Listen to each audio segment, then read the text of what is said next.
Okay तो चलो हम और एग्जांपल सॉल्व करेंगे based on first law of thermodynamics. If PV, अब सेकंड क्वेश्चन,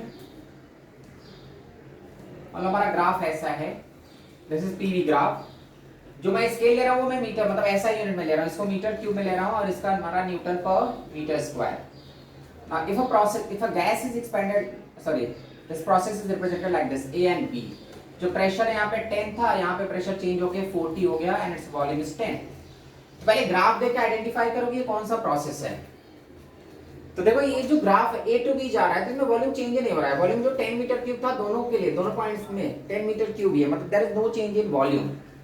तो डेल्टा V तो जीरो दिखा रहा है ये ग्राफ, डेल्टा V जीरो है मतलब वर्क तो नहीं होने वाला है इस प्रोसेस में। क्लियर? तो प्रोसेस कैसा है ये फिर? Isochoric process. ये हमारा आइसोकोरिक प्रोसेस हो गया। ठीक है, अब देख लेते हैं आइसोकोरिक प्रोसेस। अब यहाँ पे डेल्टा यू निकालो, तो डेल्टा यू हमारा क्या होता है पीवी ग्राफ के लिए P2V2 minus P1V1 divide by gamma minus 1। NR delta T use करता, अगर वो टेम्परेचर का स्केल होता, टेम्परेचर का स्केल है ही नहीं तो हम क्या यूज करेंगे P2V2 minus P1V1 divide by gamma minus 1। अब ये सब मालूम है अपने को, P2V2 कितना है 40 into 10 400 माइनस P1V1 ये वाला 10 into 10 that is 100 divide by gamma. Gas mention रहेगा, मान लो ये हीलियम है तो हीलियम इज मोनोएटॉमिक गैस, तो मोनोएटॉमिक के लिए क्या हो जाएगा 5/3 माइनस 1। सिंपलीफाई कर लो, delta U is equal to 300 into 3 divide by 2 900/2 joule. मतलब जो हम हीट दे रहे हैं in this process, whatever heat is given that heat is used to increase its internal energy. जो हमने हीट दिया वो पूरा इंटरनल एनर्जी में चेंज हो गया, वर्क हुआ ही नहीं है। So whatever total heat is given Q is equal to delta U which is equal to 900/2। जो पूरा हीट मिला that heat is used to increase its internal energy, no work is done, कोई work नहीं हुआ है तो पूरा का पूरा हीट इंटरनल एनर्जी में स्टोर हो गया। अब देखो अगर मैं ग्राफ को थोड़ा सा चेंज करता हूं, दोनों जिस प्रोसेस में दोनों चीजें हो रही हैं, मान लो हमारा ग्राफ ऐसा है, ग्राफ इज लाइक दिस, फिर से हमारा ये प्रेशर है, ये वॉल्यूम है, ऐसा ग्राफ है अपने पास, मतलब इसका इनिशियल 10 है, दोनों बदल रहे हैं और ये हमारा 20 है, इधर हमारा मान लो 2 है और इधर 4, बोथ आर वेरिएबल, मतलब ना तो आइसोकोरिक ना तो आइसोबैरिक है। ठीक है, इसको 40 कर दो। ठीक है, ये जो ग्राफ दिखा रहा है ये स्ट्रेट लाइन दे रहा है A to B, ये ऐसा प्रोसेस शो कर रहा है कि ना ही इसमें प्रेशर कांस्टेंट है ना ही वॉल्यूम कांस्टेंट है। अब इसमें हमको first law of thermodynamics apply करके सारा चीज निकालना है, वर्क निकालना है और डेल्टा यू। सो अब वर्क के लिए क्या करते हैं, वर्क का मैं जैसे मैं बता, वर्क का फॉर्मूला हर जगह क्या यूज होता है, इंटीग्रेशन ऑफ P dV। ये हमको एरिया देता है, area of the graph, area includes with in the graph. अब एरिया कैसे निकालेंगे, यहाँ इस केस में क्या करो, बस इसको ड्रॉप करो, यहाँ पे जो लाइन है ना उसको वॉल्यूम एक्सिस पे ड्रॉप करो, P डेल्टा V, मतलब वॉल्यूम पे प्रोजेक्ट करना है, उसको वॉल्यूम पे ड्रॉप करना है लाइन, वहां से उसका एरिया हम निकालेंगे। ऐसा नहीं उसको प्रेशर पे ड्रॉप कर दिया, ये लाइंस को प्रेशर पे नहीं गिराना है, हमको वॉल्यूम पे गिराना है। अब इसमें जो एरिया कवर होगा, एरिया कैसे निकाल सकते हो, एक ट्राइंगल बन रहा है एक रेक्टेंगल बन रहा है, तो दोनों एरिया ऐड करना पड़ेगा अपने को, A1 और A2। When both the terms are variable, if pressure is variable, volume is variable, तो आप एरिया पे जाओ, एरिया से हमको वर्क मिल जाएगा। तो work is equal to integration of P dV which is nothing but area. एक पर्टिकुलर प्रोसेस है ही नहीं, ये हमारा ना तो आइसोकोरिक है ना तो आइसोबैरिक है, तो मैं एरिया पे गया, तो एरिया हमारा आ जाएगा work is equal to area, triangle का एरिया क्या हो जाएगा half base that is 30 into height, height कितना है 2, यहाँ से यहाँ तक का हाइट दैट इज 2 और बेस कितना हमारा 10 to 40 तो दैट इज 30, तो कितना हो जाएगा ये 15 into 2 that is 30 joule. 30 joule का, अरे ये प्लस रुको रुको दोनों का एरिया लेना पड़ेगा ना, रेक्टेंगल का तो मैं लिया नहीं, रेक्टेंगल का क्या हो जाएगा 30 into 2, 30 into 2, so what we are going to get here, we are going to get 30 plus 60, so 90 joule का वर्क हुआ इस प्रोसेस में, 90 जूल का वर्क हुआ। मैं एरिया पे क्यों गया, बिकॉज ये ना तो आइसोकोरिक ना तो आइसोबैरिक है, तो हम एरिया ही निकालेंगे जिससे, because both the terms are variable, pressure is variable, volume is variable, इसलिए मैं एरिया निकाल लिया। और एरिया में ध्यान देना, ये जो हम प्रोजेक्ट करते हैं, जो ड्रॉप करते हैं लाइन, वो वॉल्यूम एक्सिस पे रहता है, प्रेशर पे मत ड्रॉप कर देना। तो दिस इज व्हाट वर्क। अब डेल्टा यू निकालो, डेल्टा यू पीवी स्केल है, मतलब हमारा पीवी ग्राफ है, तो पीवी ग्राफ में हम पीवी वाला फॉर्मूला यूज करेंगे, क्या होगा P2V2 minus P1V1 divide by gamma minus 1। यहाँ पे हीलियम लिया मैंने गैस, तो अब देख लो P2V2 यहाँ का तो 4 into 40 that is 160 minus P1 V1 2 into 10 20 divide by gamma, helium के लिए गामा कितना हो जाएगा 5/3 minus 1. Now you can simplify this. So delta U is equal to 160 minus 20, so कितना आ जाएगा 140 इंटू इसका एलसीएम लोगे 3 ऊपर जाएगा डिवाइड बाय 2, तो 70 इंटू 3 दैट इज 210 जूल. मतलब 90 जूल वर्क हुआ है इस प्रोसेस में, 90 जूल का वर्क हुआ है और इंटरनल एनर्जी कितना चेंज हुआ है 210. तो टोटल जो गिवन हीट है, तो total given heat to the system is what delta U that is 210 plus 90 300 joule. इसको कहीं से मिला है तभी दोनों काम हुआ, मतलब बाहर से कहीं से उसको 300 जूल का हीट मिला है जिसमें उसने 90 जूल का वर्क किया है और 210 जूल का इंटरनल एनर्जी. मतलब क्लियर, 90 जूल उसने वर्क खर्च कर दिया और 210 जूल उसने सेव किया इंटरनल एनर्जी के फॉर्म में. क्लियर. अब चलो मैं ग्राफ बदल बदल के 2-3 क्वेश्चन और डिस्कस करता हूं. ये मेरा सेकंड क्वेश्चन. अब नेक्स्ट थर्ड देखते हैं. इसी पीवी ग्राफ में बाद में मैं पीटी ग्राफ और वीटी ग्राफ में प्लॉट करूंगा, फिलहाल यहाँ पे हम पीवी ग्राफ ही देख रहे हैं. Second third question. मान लो हमारा कोई प्रोसेस है इस टाइप से, फिर से वही वॉल्यूम प्रेशर, ये ग्राफ ऐसे गया फिर ऐसे गया, दो टाइप से वेरी.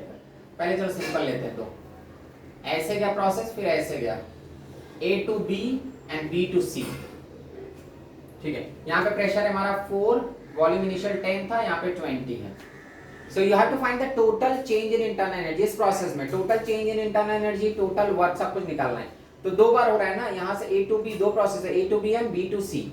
तो दोनों के लिए अलग अलग निकालो. A to B के लिए वर्क इंटरनल एनर्जी हीट निकालो, B to C के लिए भी work internal energy and given heat. तो पहले मैं A B का देखता हूँ. A to B, ठीक है, A to B प्रोसेस कैसा है, यहाँ पे प्रेशर कांस्टेंट है, वॉल्यूम वेरी कर रहा है, वॉल्यूम 10 to 20 हो गया लेकिन प्रेशर चेंज ही नहीं हुआ. तो प्रोसेस इज आइसोबैरिक. ठीक है, वॉल्यूम एक्सपैंड हुआ लेकिन प्रेशर नहीं चेंज हुआ. तो आइसोबैरिक में पहले वर्क निकाल लो. वर्क क्या होगा P डेल्टा V, प्रेशर कितना है 4, डेल्टा V कितना है 10, 40 जूल का वर्क हो रहा है. A to B internal energy delta U.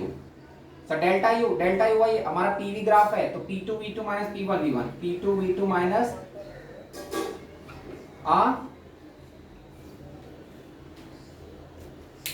हाँ बोलो क्या डाउट है.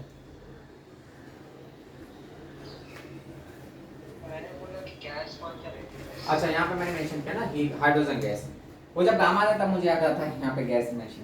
तो ठीक है, P2 V2 यहाँ पे मतलब ये वाला. So that is 20 into 4 minus 4 into 10 divide by that is helium है डायटोमिक, तो 7/5 माइनस 1. इसी को सिंप्लीफाई कर लो तो डेल्टा U कितना आ जाएगा 80 minus 40 that is 40 into 5 divide by 2, तो 200/200 जूल. 40 जूल का वर्क हुआ और इंटरनल एनर्जी कितना इंक्रीज हुआ 100. ये कहानी थी A to B की. अब आते हैं हम B to C. So B to C जो हमारा आएगा, B to C वर्क तो होना ही नहीं है बिकॉज वॉल्यूम चेंज ही नहीं हुआ. तो ये कैसा प्रोसेस है, आइसोकोरिक प्रोसेस. तो आइसोकोरिक में वर्क डन क्या होगा 0. B to C कोई वर्क नहीं हो रहा है, केवल अपने को चेंज इन इंटरनल एनर्जी निकालना है. तो डेल्टा U निकालो. डेल्टा U क्या हो जाएगा, फिर से same formula because PV graph है. सो P2 V2 minus P1 V1 divide by gamma minus 1. P2 V2 ये वाला पॉइंट पे प्रेशर कितना, अच्छा यहाँ का प्रेशर मैंने नहीं दिया है, यहाँ पे प्रेशर ले लो 4 to मान लो 8 है, this pressure is 8 at this point. C point पे प्रेशर हमारा 8 न्यूटन पर मीटर स्क्वायर.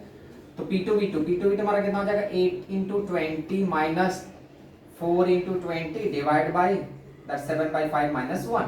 इसी को सिंप्लीफाई कर लो. So delta is equal to 160 minus 80 divide by 2 into 5. Simplify करो माने 80 into 5 या 40 into 5, तो 200 जूल. तो देखो फर्स्ट प्रोसेस में A to B work 40 joule हुआ था, इंटरनल एनर्जी चेंज हुआ था 100 जूल का. सेकंड प्रोसेस में वर्क 0 हुआ, इंटरनल एनर्जी चेंज हुआ 200. तो अगर मैं टोटल गिवन हीट इस सिस्टम में पूरा हीट कितना यूज हुआ, तो Q from A to B plus Q from B to C. जो टोटल हीट मिला इस सिस्टम को, पहला A to B के लिए हीट मिला फिर B to C के लिए. सो A to B के लिए हीट में टोटल ऐड करोगे वर्क प्लस इंटरनल एनर्जी, 100 का इंटरनल एनर्जी चेंज हुआ था पहले प्रोसेस में, और 40 वर्क हुआ था। दूसरे में वर्क तो हुआ नहीं, केवल इंटरनल एनर्जी चेंज हुआ, दैट इज 200 जूल। बस इसी को ऐड कर दो तो 340 जो टोटल इस सिस्टम ने हीट लिया सराउंडिंग से या कहीं से उसको किसी सोर्स से हीट मिला है, वो कितना मिला है 340। पहले प्रोसेस में 50 जूल वर्क हुआ, 100 जूल से इंटरनल एनर्जी चेंज हुआ। इस प्रोसेस में वर्क हुआ नहीं, केवल इंटरनल एनर्जी चेंज हुआ, दैट इज 200। अब चलो एक और इसी टाइप का क्वेश्चन देखते हैं, थर्ड फोर्थ।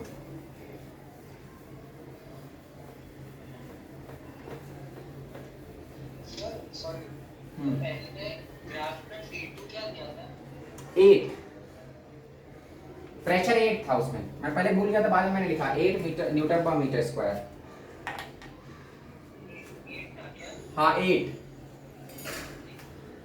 ठीक है, नेक्स्ट देखो, नेक्स्ट क्वेश्चन। फिर से मैं ग्राफ प्लॉट कर रहा हूँ। ये हमारा ग्राफ है वॉल्यूम प्रेशर। मान लो हमारा प्रोसेस ऐसे जा रहा है, इस टाइप से गया फिर ऐसे गया, from A to B and B to C.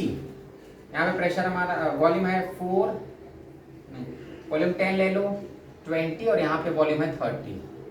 These are the volume scale. सब इस ऐसा स्केल में मैं ले रहा हूँ। ये हमारा मीटर क्यूब में है और ये न्यूटन पर मीटर स्क्वायर में। इधर का प्रेशर और इधर का प्रेशर, ये हमारा यहाँ पे प्रेशर मान लो 2 है और यहाँ पे प्रेशर 4 है न्यूटन पर मीटर स्क्वायर। अब अपने को फिर से फाइंड करना है, पहला ए टू बी प्रोसेस है, फिर B to C.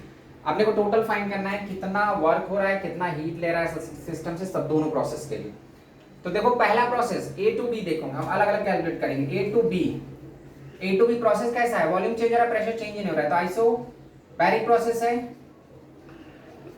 A to B pressure constant है, volume is expanded, that is this process what isobaric process. अब आइसोबैरिक प्रोसेस के लिए वर्क भी होता है, इंटरनल एनर्जी भी होता है। वर्क क्या होगा, P डेल्टा V, प्रेशर 2 है, डेल्टा V, हीलियम गैस लेके रख रहा हूं, इसका डेल्टा V, वॉल्यूम चेंज हुआ, वॉल्यूम कितना चेंज हुआ 10 to 20, तो डिफरेंस कितना हो जाएगा 10 का, तो दैट इज 20 जूल। 20 जूल का वर्क हुआ ए टू बी में। डेल्टा U निकालो, delta U A to B, तो ए टू बी अगर हम डेल्टा U निकालते हैं, चेंज इन इंटरनल एनर्जी, फिर से वही फॉर्मूला, बिकॉज पीवी ग्राफ है, तो P2V2 minus P1V1 divide by gamma minus 1। P2V2 इस पॉइंट का, तो 20 into 2 that is 40 minus P1V1 10 into 2 20 divide by helium है, तो 5/3 माइनस 1। ऊपर क्या आ जाएगा 20 into 3 divide by 2 60/2 that is 30 joule. मतलब फर्स्ट प्रोसेस में ए टू बी वर्क कितना हो रहा है 20 जूल का, डेल्टा यू कितना है 30। तो पहला क्यू निकाल लो, क्यू ए टू बी, तो क्यू ए टू बी कितना हो जाएगा 30 प्लस 20, टोटल 50 जूल का हीट उसने एब्जॉर्ब किया। ए टू बी प्रोसेस में जो हीट सराउंडिंग से या कहीं सोर्स से हीट ले रहा है वो कितना ले रहा है 50 जूल। अब बी टू सी निकालो, बी टू सी फिर वही झंझट आएगा कि हमारा प्रेशर भी वेरिएबल है, वॉल्यूम भी वेरिएबल है, तो हम वर्क कैसे निकालेंगे, तो एरिया निकाल लो।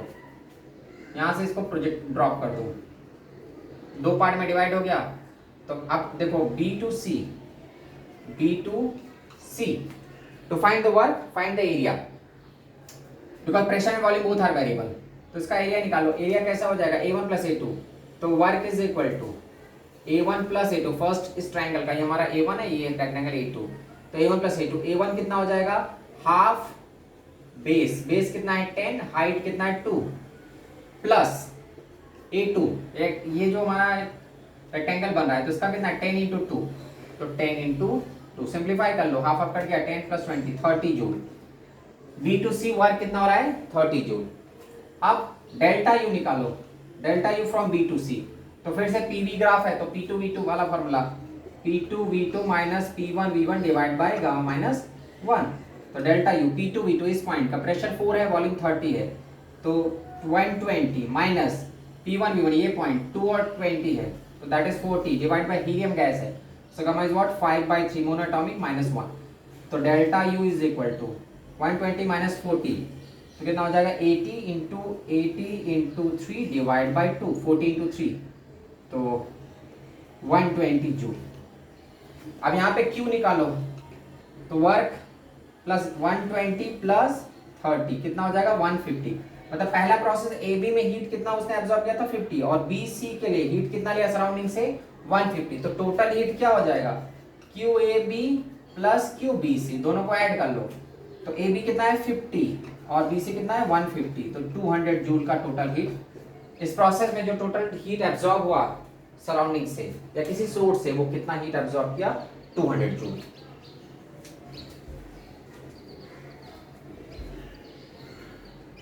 क्लियर? तो अभी जो देखो जितने भी मैंने ग्राफ प्लॉट किया था ना, कोई भी ग्राफ साइक्लिक नहीं था। साइक्लिक मतलब जहां से घूम रहा है, मतलब जहां से स्टार्ट हो रहा है वहीं पे घूम के आ जाए। अगर साइक्लिक ग्राफ होता है, अगर साइक्लिक ग्राफ होगा तो नेक्स्ट क्वेश्चन देखो 4 फिट में, अगर मैं साइक्लिक ग्राफ लेता हूं तो साइक्लिक ग्राफ मतलब जहां पे से स्टार्ट हो रहा है वहीं पे घूम के आ जाए। तो अगर कोई जो एक ही पॉइंट से स्टार्ट करके एक ही पॉइंट पे अगर आ जाते हो तो इंटरनल एनर्जी नहीं चेंज होता। जैसे एक साइक्लिक ग्राफ है, fifth question, cyclic graph suppose ऐसा है हमारा, ये हमारा प्रेशर, ये वॉल्यूम ऐसा है, यहां से यहां गया, फिर ऐसे आया, फिर घूम के आ गया वापस, मतलब ए टू बी गया, बी टू सी और सी से लौट के वापस ए पे आ गया। तो साइक्लिक ग्राफ में अब इसका फिर से वही प्रेशर हमारा मान लो ये 2 है, ये 4 है, वॉल्यूम हमारा 10 और 20 था। तो एक साइक्लिक ग्राफ मतलब ए टू बी, बी टू सी और सी टू ए। तो यहाँ पे जो वर्क होता है ना, इसको हम वॉल्यूम एक्सिस पर नहीं प्रोजेक्ट करते, बस उसके अंदर का। अगर एक क्लोज्ड लूप है, क्लोज्ड लूप में जो वर्क होता है, ये ओपन लूप था, इसके पहले जो भी ग्राफ था वो सब ओपन थे, तो उसको हमने वॉल्यूम एक्सिस पे प्रोजेक्ट किया, फिर एरिया कैलकुलेट किया था। If it is a closed graph, so closed graph में एरिया उतना ही लेते हैं जितना इनक्लोज हुआ है उस लूप के अंदर। क्लोज ग्राफ में वर्क केवल इतना होगा अंदर वाला। क्लियर? तो यहाँ पे जो वर्क है, work is what, area enclosed with in the loop, area inside या इनक्लोज्ड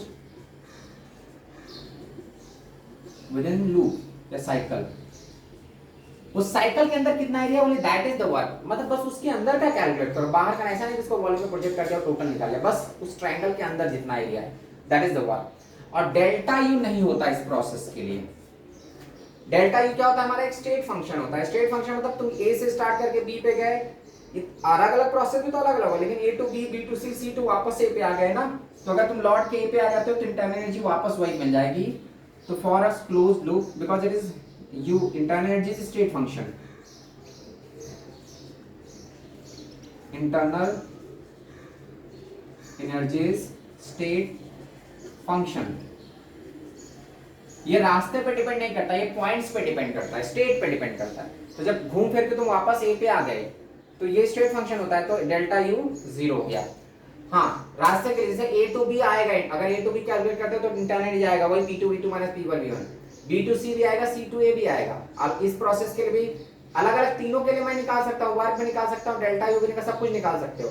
लेकिन जो पूरा नेट चेंज आएगा इंटरनल एनर्जी में, वो 0 हो जाता है। मतलब ए पे आके इंटरनल एनर्जी फिर से क्या हो जाएगी, सेम हो जाएगी। तो जो चेंज हुआ वो 0 रहता है। तो पहले वर्क निकालो।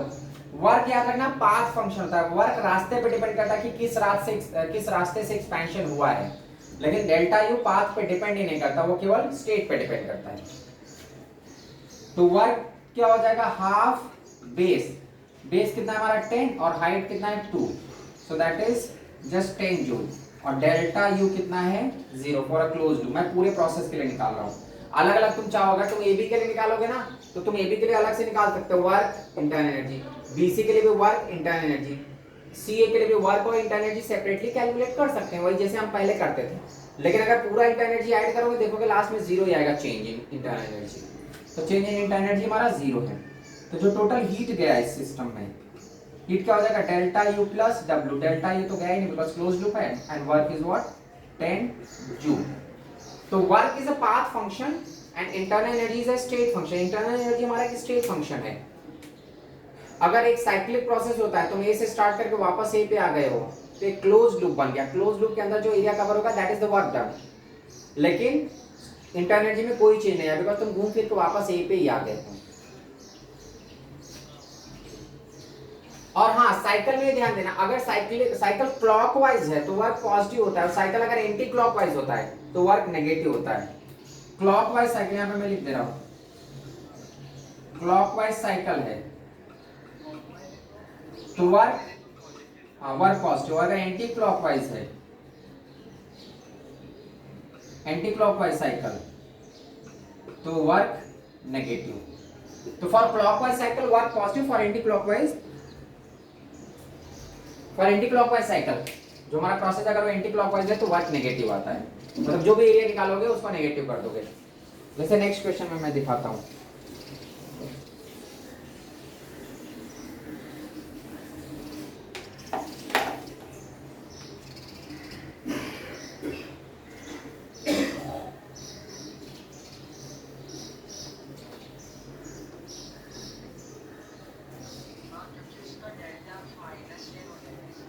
हाँ अगर एंटी क्लॉकवाइज होता है तो देख लो, एक प्रोसेस हमारा 6, हमारा वॉल्यूम है या प्रेशर है। अगर मान लो प्रोसेस ऐसा है इस टाइप से, A to B, B to C, ये हमारा 10, 20, हमारा प्रेशर मान लो 4 है और इधर 8 हो गया। ठीक है, इन दिस केस ये जो प्रोसेस है कैसा हुआ, एंटी क्लॉकवाइज, तो वर्क के लिए फिर से वही area enclose with in the loop, cycle के अंदर जो एरिया वही वर्क होगा। बट ये साइकिल कैसा है, एंटी क्लॉकवाइज, तो एंटी क्लॉकवाइज में वर्क नेगेटिव रहेगा। एंटी क्लॉकवाइज साइकिल तो नेगेटिव वर्क हमारा नेगेटिव रहेगा। तो अब एरिया निकाल लो फिर से, क्लोज लूप है तो क्लोज लूप के डेल्टा यू तो 0 आएगा, अपने केवल वर्क निकालना है। तो वर्क क्या होगा, minus half base is what 10 into height is 4, तो कितना हो जाएगा 20 जूल, लेकिन माइनस 20 जूल आएगा। इस प्रोसेस में जो टोटल वर्क होगा, तुम चाहो तो अलग अलग प्रोसेस के लिए निकाल लो, AB के लिए, BC के लिए और CA के लिए भी हम अलग अलग निकाल सकते हैं। टोटल निकालोगे ना तो वो माइनस 20 ही आएगा। तो work done for anti clockwise cycle, जो हमारा एंटी क्लॉकवाइज साइकिल है उसके लिए वर्क नेगेटिव, क्लॉकवाइज के लिए पॉजिटिव होता है। और डेल्टा यू होगा ही नहीं बिकॉज घूम फिर के वापस ए पे ही आ गया। तो अगर घूम फिर के वापस ए पे आ जा रहा है तो work done is sorry delta U is 0। Delta U हमारा एक स्टेट फंक्शन है, तो अगर तुम ए से बी गए, बी टू सी गए, सी टू ए, ठीक है, तो डेल्टा यू में कोई चेंज नहीं आया बिकॉज एक साइक्लिक प्रोसेस है। क्लियर? अब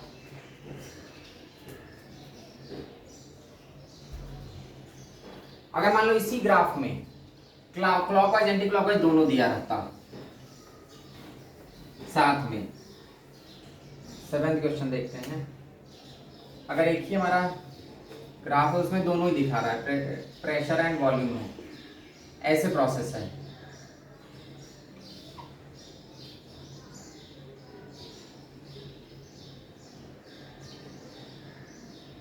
मतलब ऐसे गया फिर ऐसे गया फिर ऐसे गया फिर ऐसे आ गया, इस टाइप से प्रोसेस है। यहाँ A to B जा रहा है ऐसे, ठीक है, फिर ऐसे गया ऐसे, फिर ऐसे आ गया। अब जो एक्सपेंशन हुआ A to B, B to हमारा C गया, C to D। तो देखो ये बड़ा वाला जो लूप है एक छोटा वाला लूप है, छोटे वाले लूप में जो प्रोसेस है वो क्लॉकवाइज है, लेकिन बड़े वाले लूप में एंटी क्लॉकवाइज है। यहाँ पे बड़ा सा लूप बन रहा है, छोटा सा लूप, इनकी वैल्यूज मैं दे दे रहा हूँ। यहाँ पे मान लो 10 है, यहाँ पे 20 है, इस पे आया तो 25। वैसे इधर प्रेशर मान लो 2 ले लो, इधर हमारा 3 प्रेशर है, 2 ले लिया, 6 ले लिया और 8 ले लिया प्रेशर की वैल्यू। तो देखो 2 लूप बन रहे हैं ना, एक बड़ा सा लूप बन रहा है, एक छोटा सा लूप बन रहा है। जो छोटा वाला लूप है उसमें देखो प्रोसेस क्लॉकवाइज दिखा रहा है, और बड़े वाले लूप में प्रोसेस कैसा दिखा रहा है, एंटी क्लॉकवाइज। तो जो बड़ा वाला लूप है एंटी क्लॉकवाइज, उसका वर्क नेगेटिव होगा और छोटे वाले लूप का वर्क पॉजिटिव। इसका वर्क नेगेटिव आएगा और इसका पॉजिटिव वर्क होगा, क्योंकि जो छोटा वाला लूप है वो क्लॉकवाइज वर्क है, मतलब क्लॉकवाइज प्रोसेस है, और ये बड़ा वाला लूप कैसा है, एंटी क्लॉकवाइज। तो नेट वर्क क्या होगा, इन दोनों को हम ऐड करेंगे तो जो रिजल्ट आएगा अपने को, और डेल्टा यू तो कुछ होगा नहीं बिकॉज प्रोसेस घूम फिर के वापस ए पे ही आ गया है। तो डेल्टा यू तो 0 है। वर्क के लिए क्या 2 वर्क हो रहा है, तो अगर वर्क हम क्लॉकवाइज के लिए निकालते हैं, क्लॉकवाइज लूप के लिए, तो क्लॉकवाइज लूप के लिए हमारा इसका एरिया तो क्या हो जाएगा, हाफ बेस यहां से यहां तक है, ये 5 है, इंटू हाइट यहां से यहां तक 2, तो कितना हो जाएगा 5 जूल। जो क्लॉकवाइज लूप है छोटा वाला उसका 5 जूल आ रहा है। एंटी क्लॉकवाइज का निकालो,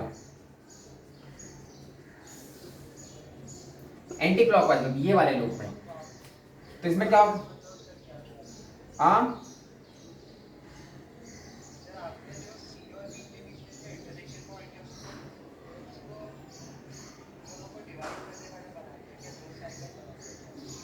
अरे भैया ए से बी गया, B to C, C to D, फिर वापस ऐसे आया है, तो ये आपस से कट गया ना ये पॉइंट। वो छोटा लूप अलग है, बड़ा लूप अलग है।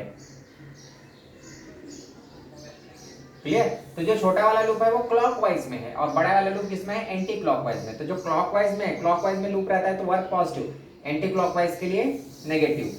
तो क्लॉकवाइज का मैंने निकाला तो 5 जूल आ रहा है, एंटी क्लॉकवाइज के लिए तो minus half into base, base कितना है इसका? 10 इंटू हाइट, ये वाला पार्ट 4, तो कितना हो जाएगा? -20। तो पॉजिटिव वर्क हो रहा है 5 जूल का, छोटे वाले लूप में वर्क हो रहा है 5 जूल का, और बड़े वाले लूप में नेगेटिव वर्क हो रहा है, दैट इज -20। तो नेट वर्क कितना हो गया? 5 - 20 विच इज -15 जूल का नेगेटिव वर्क हुआ है। क्लियर? इसका मतलब जो Q आएगा, Q क्या होगा? Delta U plus W, delta U तो 0 है, तो भी -15 जूल। Q की वैल्यू अगर नेगेटिव आ रहा है, इसका मतलब उसने ये जो सिस्टम है ना, सिस्टम ने हीट लिया नहीं है, सिस्टम ने हीट लॉस किया है। Loss of heat to the surrounding, loss of heat to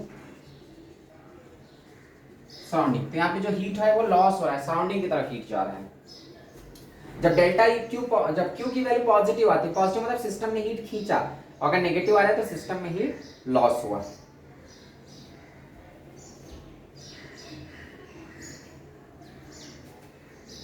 clear? Pressure की वैल्यू 2 है, 6 है और 8 है। तुमको प्रेशर नहीं दिख रहा है यहाँ पे, 8 है भाई। ठीक है, तो ये जो जंक्शन पॉइंट है ना, उसके सामने मैंने प्रेशर 6 लिखा है, और एकदम जो टॉप मोस्ट पॉइंट है C वाला, वहां पे प्रेशर 8 है।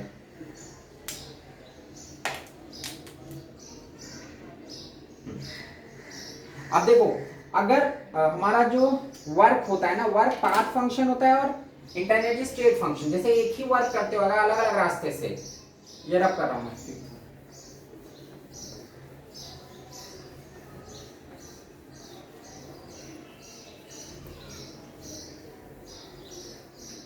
और 6 7 8 जो हमारा वर्क है, वर्क क्या है? Path function.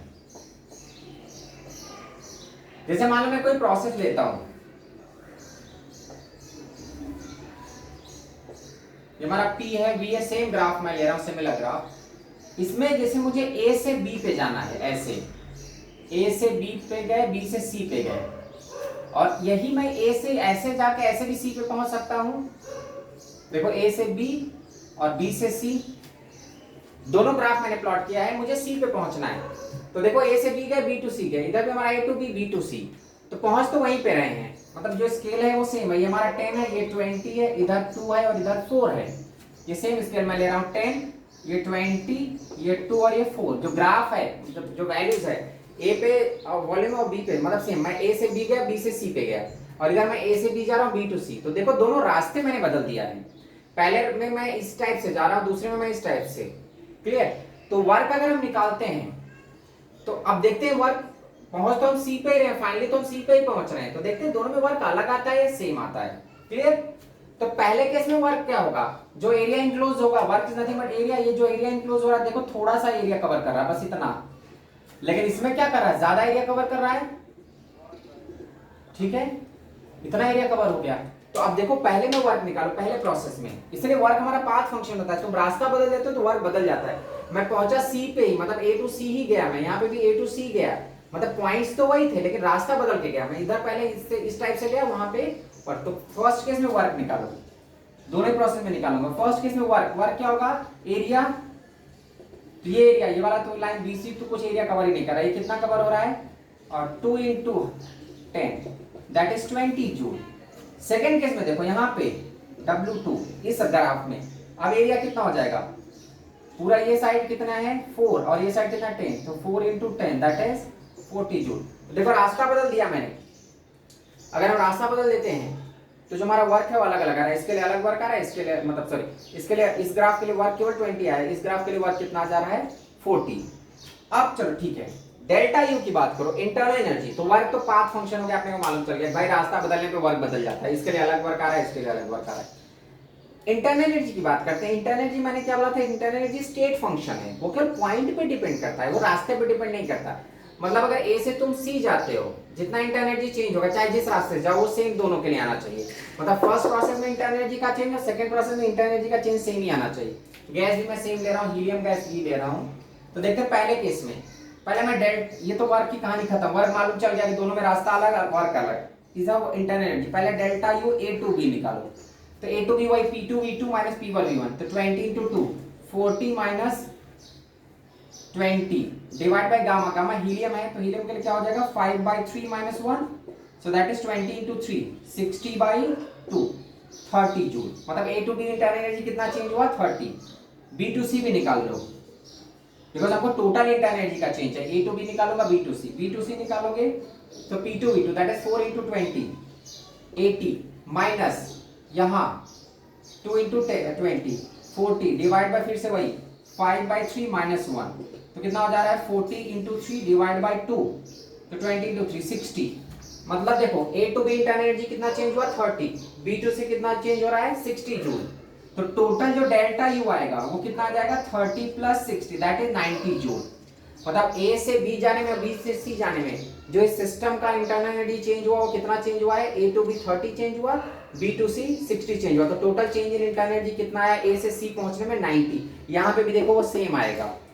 अब यहाँ पे देखो ए टू बी निकालो, delta U from A to B, A to B क्या होगा P2 V2 4 into 10 that is 40 minus P1 V1 2 into 10 that is 20 divide by gamma minus 1, तो 5/3 माइनस 1, ये कितना आ जाएगा 20 इंटू 3 डिवाइड बाय 2, तो 60/2।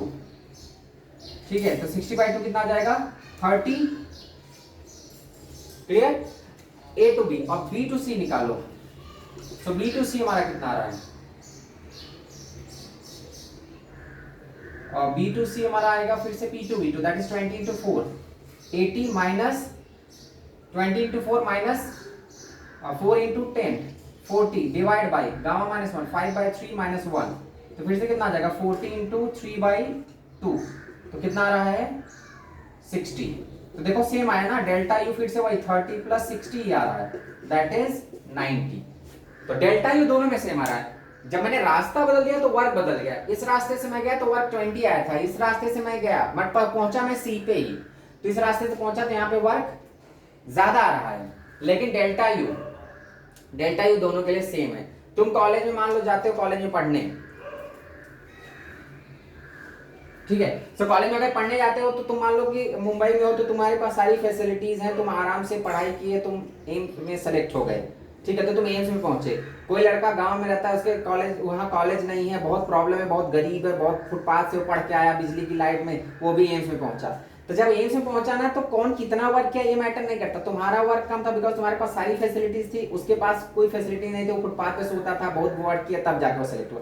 लेकिन जो लेवल है वो दोनों सेम का रहेगा, तुम एम्स में हो वो भी एम्स में है, तो मतलब कोई ये नहीं बोलेगा अरे फुटपाथ से आया तो वो ज्यादा वैल्यूबल है। इंटरनल एनर्जी जो दोनों का लेवल है वो सेम है। हाँ, ये उस बच्चे को वर्क ज्यादा करना पड़ा बिकॉज वो बहुत गरीब था, बहुत पुअर था, तो उसने वर्क ज्यादा किया। तुम्हारे पास फैसिलिटीज थी तो उसके कंपैरिजन में तुमको